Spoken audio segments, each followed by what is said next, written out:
Alors d'abord, c'est un événement qui est important pour la Guadeloupe, hein, la saison du carnaval. C'est un événement qui emmène et qui attire beaucoup de public. Donc mon premier problème, le premier sujet, c'est la régulation de foule. Quand vous avez énormément de foule à un endroit, il faut pouvoir mettre en place des dispositifs de sécurité de façon à sécuriser l'événement. En l'occurrence, cette année, le carnaval, on a mis le paquet dès le départ parce que le signal qu'on voulait envoyer, c'est l'occupation du terrain. Je vous rappelle qu'on a eu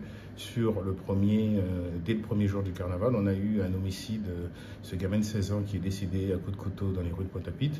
Le signal n'était pas bon, donc on a évidemment voulu envoyer un signal très fort en mobilisant tous nos effectifs, une bonne partie de nos effectifs.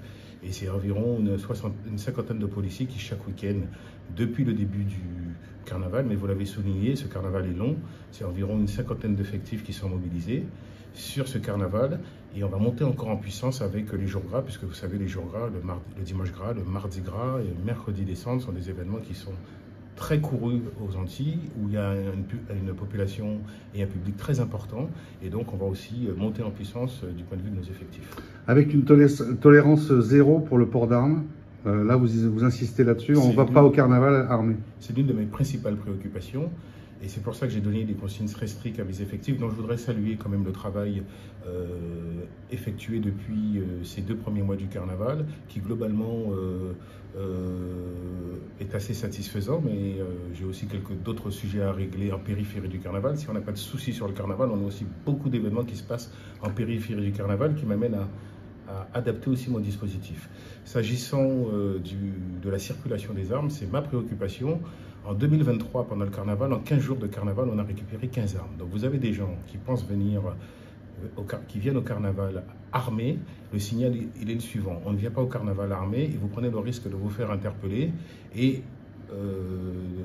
d'avoir des comptes à rendre à la justice. Donc mes policiers sont, vous les verrez, sur le terrain, en train de patrouiller, en train de sécuriser la ville, mais aussi en train de procéder à des contrôles d'identité et aussi à des palpations de sécurité. C'est d'ailleurs à l'occasion d'une de ces palpations de sécurité, puisque j'assiste moi-même au carnaval, je dirige moi-même mon dispositif et vous me verrez avec mes hommes sur le terrain. L'année dernière à Basse-Terre, nous étions en patrouille et on a contrôlé des individus, notamment un gamin de 15 ans qui portait un revolver sur lui. Et donc, vous pouvez compter sur ma détermination et sur celle de mes effectifs pour procéder à des contrôles. Le signal, c'est le suivant, on ne vient pas au carnaval armé. Et rien ne vous échappe, puisque de jour comme de nuit, vous avez mis à disposition des drones qui survolent Pointe-à-Pitre.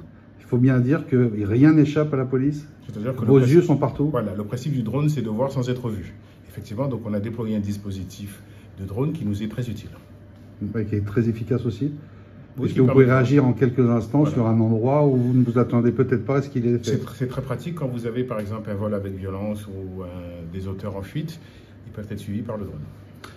Est-ce que vous diriez aujourd'hui que votre dispositif est optimal ou est-ce qu'il faut encore l'améliorer? Est-ce que l'expérience faisant? Il va falloir l'adapter. D'abord, c'est un dispositif qui est long, mes équipes sont quand même assez éprouvées, ça fait 3 mois qu'ils sont sur le terrain, mais on tiendra.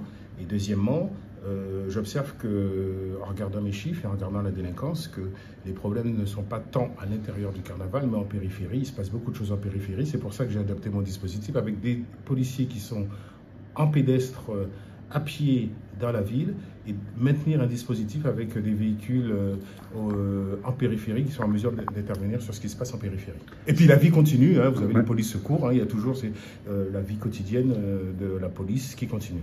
C'est justement l'occasion de finir avec le quotidien, on va dire. On a beaucoup parlé, lorsque ça a été installé il y a quelques années, de ces patrouilles à vélo. Ça aussi, c'est très efficace dans Pointe-à-Pitre. Oui, on a une équipe VTT, on a des VTTistes, hein, on a aussi des motards. Les motards sont très utiles notamment pour la fermeture des cortèges, notamment avec Akio qui draine en fin de cortège beaucoup de scooters et tout. Donc on met un dispositif d'accompagnement.